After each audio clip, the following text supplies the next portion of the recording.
Hai semua, hari ini kita nak sembang pasal sesuatu yang sangat istimewa, iaitu tentang peranan hebat ibu bapa dalam keluarga kita. Mesti seronok kan? Pernah tak kawan-kawan terfikir kenapa ya keluarga kita rasa macam tempat yang paling best, paling selamat dan paling penuh dengan kasih sayang? Jom kita cari jawapannya sama-sama.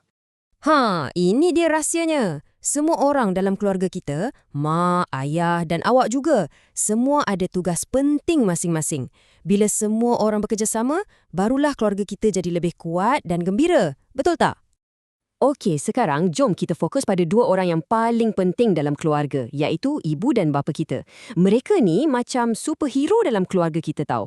Mereka ada banyak tugas hebat yang mereka buat setiap hari untuk kita. Ya, betul. Ibu bapa kita ni memang ada kuasa hebat tersendiri. Mungkin bukan kuasa macam boleh terbang, tapi kuasa mereka lagi hebat, iaitu kuasa untuk jaga dan lindungi kita semua. Hebat kan? Dah sedia nak tahu apa dia kuasa hebat ibu bapa ni?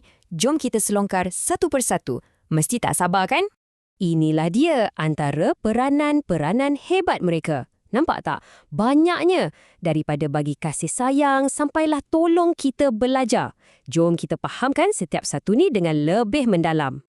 Okey, kita mulakan dengan yang pertama dan yang paling penting sekali, iaitu kuasa untuk menyayangi seluruh ahli keluarga. Macam mana yang mereka tunjukkan sayang? Senang je. Dengan pelukan bila kita rasa sedih, senyuman bila kita gembira, dan yang paling best, bila mereka luangkan masa untuk main dan berbual dengan kita. Semua tu cara mereka cakap, saya sayang kamu. Seterusnya, peranan yang kedua. Yang ni pun sangat penting, menjaga keselamatan kita. Ibu bapa kita ni macam pengawal peribadi kita tahu. Mereka sentiasa pastikan rumah kita jadi tempat yang paling selamat. Mereka akan lindungi kita dari apa-apa saja bahaya supaya kita boleh rasa tenang dan selesa sepanjang masa. Peranan yang ketiga pula ialah menyediakan semua benda yang kita perlukan untuk membesar dengan sihat dan ceria. Apa benda yang kita perlu tu? Mestilah makanan yang sedap dan berkhasiat, baju yang bersih untuk dipakai, dan rumah yang selesa untuk kita tinggal.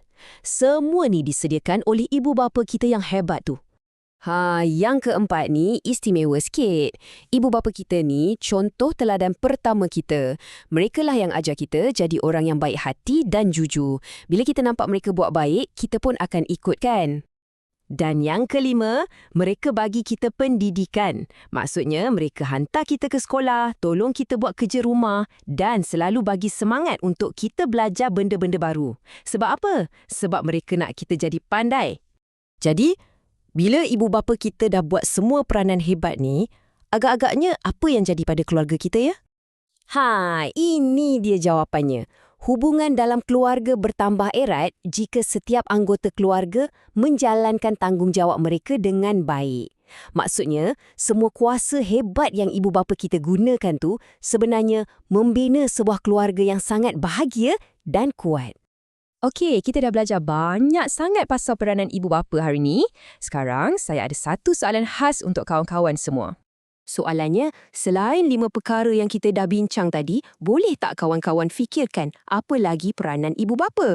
Mungkin sebagai kawan baik kita atau chef paling hebat di dunia, cuba fikir dan sembang dengan ibu bapa awak di rumah ya. Terima kasih semua, jumpa lagi.